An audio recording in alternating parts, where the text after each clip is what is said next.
got a bunch of snow yesterday. And it's pretty typical for this time of year, but it's warming up. Next week's gonna be, I think it's gonna be 51 at some point. But the cows have found their way over here. You guys want breakfast? Come on, cows. Come on. Come get it. Once I go in the barn and yell at the back, they'll hear me and they'll come. Come on, boys. Come on. You want breakfast? Come and get it. Come on, fellas.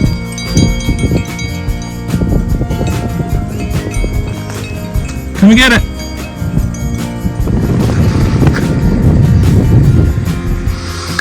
Once it gets above freezing at night, I'll put the fridge back down for people to get eggs, so I don't have to keep putting them in the cooler and having them get a hold of me separately. Let's take a look. Come on, dummies. Come on. What's up, bud? Hello there.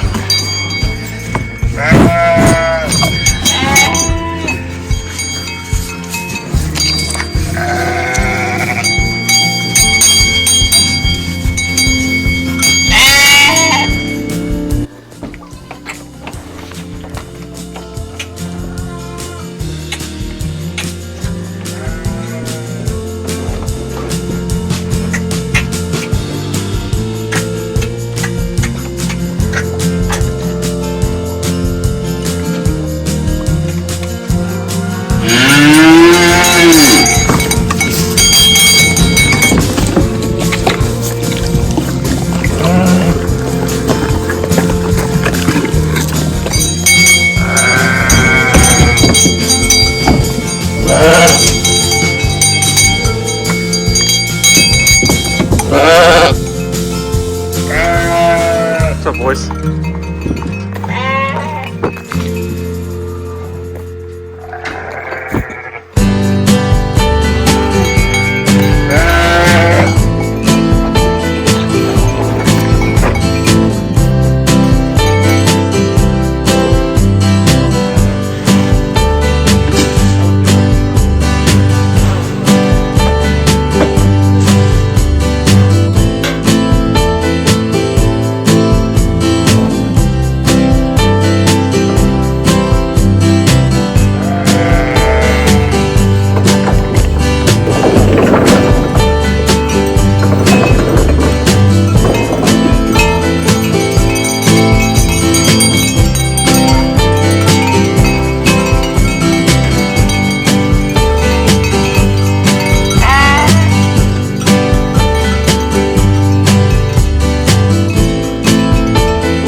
So I've decided that when I get a second, I'm going to rip these stalls out. 1, 2, and maybe 3. Open this up. So I've got the windows over there and I can put my table saw and stuff so it doesn't look as congested as it does right here. This barn is 100 years old and it's got a wood floor. So as you know, the urine and everything doesn't do the wood floor any favors. And I did put Advantech down, but it didn't really stand up to the urine. So I've got cement down here on the left, and I've got cement in the back that I can put animals on. So if I just have a lambing stall that I can use for calves, and also down back, that'll be fine. This is what I got knocked out yesterday. I got to get the rest of the waterers out. I got one unhooked. I got the power unhooked. I got to rip the floor up, and got a couple other things to do. Then we'll take out that last section, but I got baby chicks over there at the moment. So what it's going to look like is this is all going to get ripped out, these first 3 bays, and then I can move my wood shop, which is a disaster, over there, over here, and I'm debating whether or not I'll get some shiplap and put it down over the floor or not, just to make it smooth. But stage 1 anyway is getting this crap out of here, and then this right here is all going to stay in place.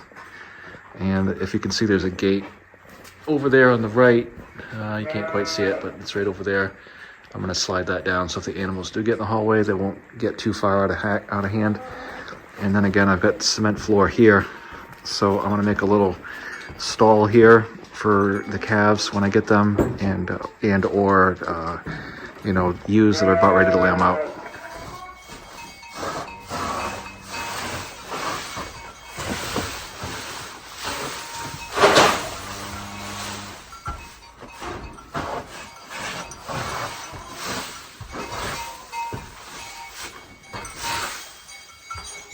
Historically, I put quite a bit of hay in loose. I had the kids, and we had the fields down back, and the cows and sheep couldn't graze them fast enough, so the fields were actually growing up faster than the animals could eat off them. So I would harvest the hay and put the animals back on it. And last year, fortunately, it was wet primarily, so the grass all grew back pretty well. But I've also screwed myself a couple years ago by cutting the hay off, and then we got a drought, and the animals didn't have any food left. So even though I've got the silver pasture up in the woods, it wasn't enough to sustain the animals that I have. So I think this year I'll just clip them in the fall if there's anything left. But I'm not gonna go cut the loose hay. And they did make great videos, so I hope you enjoyed those. But I don't really see those happening in the future just because I'm by myself. I can't do it. Now going forward, I'm mostly gonna switch over to round bales just because of the labor involved. Round bales, I can do it all myself. Square bales, even though they're easier to handle once you get them in, it's a lot of work to pick them up in the field, load them in a truck, put them in the barn, put them up here. I don't have the manpower anymore now that the kids have pretty much moved on, so I'm going to be doing round bales, and I still have a few left behind me. And I'm pretty sure I have enough hay up here to get me through until spring, which is good because some of this hay is like 3 years old. And I remember putting this up here like literally 2021, in the summer of 2021. So anyway, round bales saves me a little work. Square bales much easier to handle, but if you're doing everything by yourself, not so much.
I'm a historian by nature, and I love history, I love old things.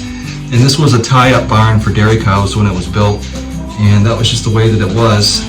So I've kind of tried to keep it, but the problem is, like I said, is the floor doesn't really hold up, and you know, it's got a lot of money to replace an oak floor at a barn. So when I've got these 3 stalls, leave the posts, obviously take the walls out, and I've got this space over here for a workshop. And you know, it's kind of one of those things where I hate to do it, but I also realize that it's you know, it's 2023. Things aren't what they used to be, and if you want to still be farming, you have to kind of do little things that are up with the times. And unfortunately, these old barns, they really don't play a great role in modern farming anymore. They're cool to look at. They're great for hay and great for workshops, but as far as housing animals, those days are long gone. And these barns were cool because they put the hay upstairs, dropped the hay down to the cows on this floor, and then the manure dropped down to the basement. A lot of times they'd have a manure spreader parked under the barn, so they would just drop the manure down, and everything was gravity. They had it all figured out. And it was really great before mechanization, before motors. But what happened in the 1940s, they realized that the wood floors harbored bacteria, and so they needed to get refrigeration. Refrigeration was coming to be in the 40s, so what they did is they made it so that you have to have your cows, your dairy cows, in order to sell milk, which, you know, people don't like government regulations, but some of the regulations I think are important, and this is one of them. Cement floors, so they're easy to wash and get the bacteria out.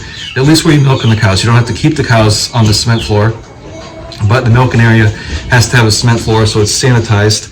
You have to be able to refrigerate your milk immediately. So the bulk tank, the reason the bulk tank is a reason is because it's a you know, at least 100 gallons. The smallest one I've ever seen is 100 gallons. So it's cold all the time. So you're putting fresh milk in with the cold milk, so it cools almost immediately. If you do it the old, and I have an absolute mountain of manure, so that'll keep me busy for a while. I've had more in previous years, but I haven't cleaned out all the barns yet either. So I'll have to clean that one. The chicken coop, and underneath the barn hasn't been cleaned all winter, so there's probably 2 spreader loads at least underneath the barn.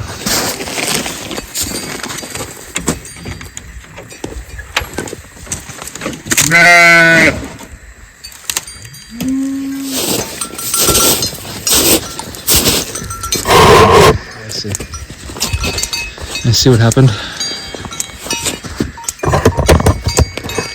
It should have gone through the loop. There.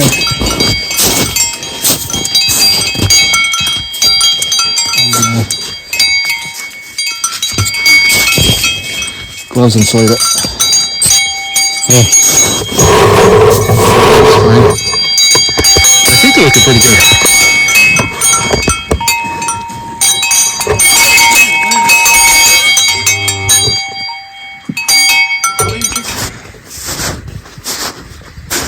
I really wish I could have bought this farm when my great aunt and uncle sold it. There would have been a lot more land with it then.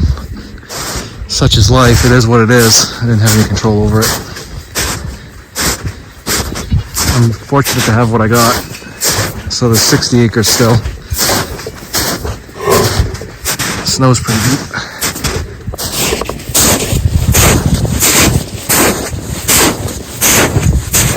It's one thing I tell a lot of people. You know, they get all excited about buying a farm and homesteading and all that stuff, and it's great when you're young and your kids are young and everybody's home. But then next thing you know, you're 50 years old and all your kids are gone, and you gotta do everything yourself,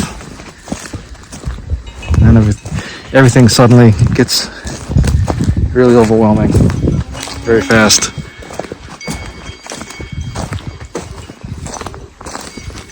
I always say, if you don't like the weather here in Maine, just wait a minute, it'll change. I got my shirt on today, my little battery, the Milwaukee clothes. Keep it nice and toasty.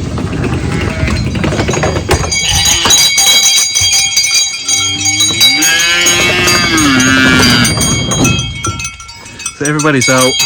More ways than one. This isn't the time of year when I really want to work on fences because everything's not quite ready yet. Definitely can't drive out here. And walking out here is kind of a pain because it's like quicksand.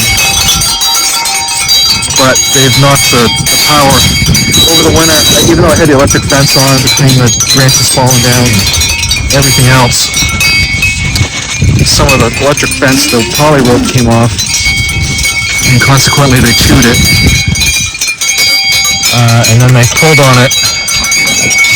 So I'm just going to turn the power off because I forgot that I had the power on, and then I drive it the other day, and I wasn't so happy after doing that. But I got to try to get down here to where all my fencing stuff is, which miraculously I can get through. I got a lot of fences to move around as soon as I can work with here.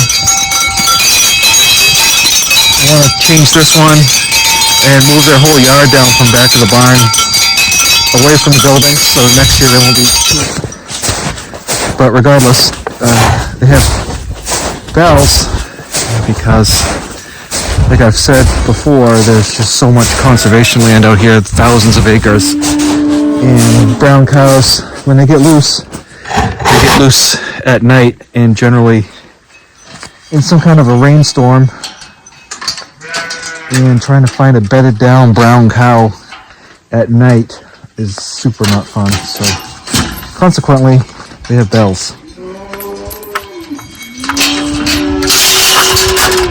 It's not because I like the sound of the bells, it's just when you're looking for cows, sometimes, I don't even know why I bothered to unhook that because I can't get through stuff.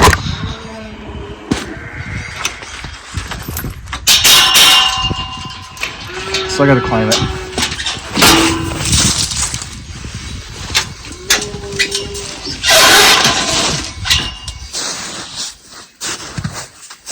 .25 insulators with nails. Good to go.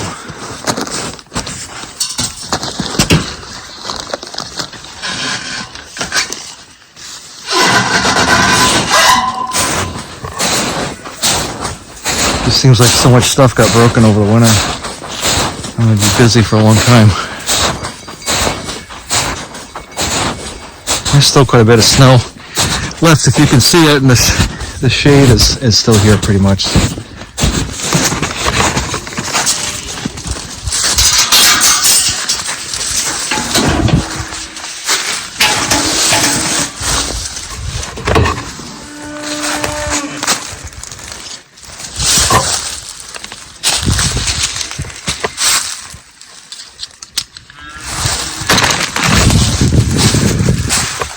Once they figure out where I'm at, they'll be down pretty much to this area right here and the small area there. They are able to go up on the hill at the moment, but I'm going to be closing that gate as soon as the snow melts away from it, because I don't want them there hoofing it all up.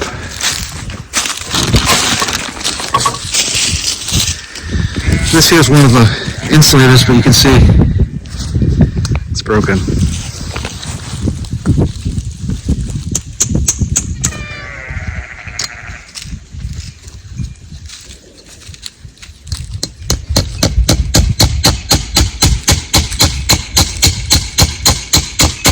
The thing about cows, this sheep wire is great, it keeps the sheep in, but cows, and they want something on the other side, they'll start reaching over it, and then next thing you know, your fence is down and everybody's out.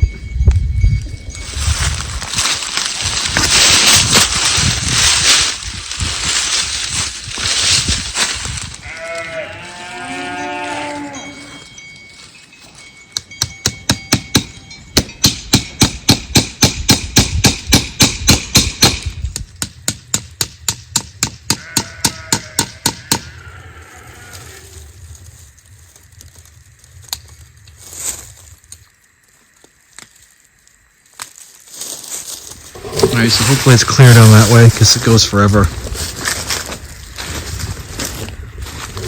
Down that way. But I do see stuff on the fence here. Get that crap.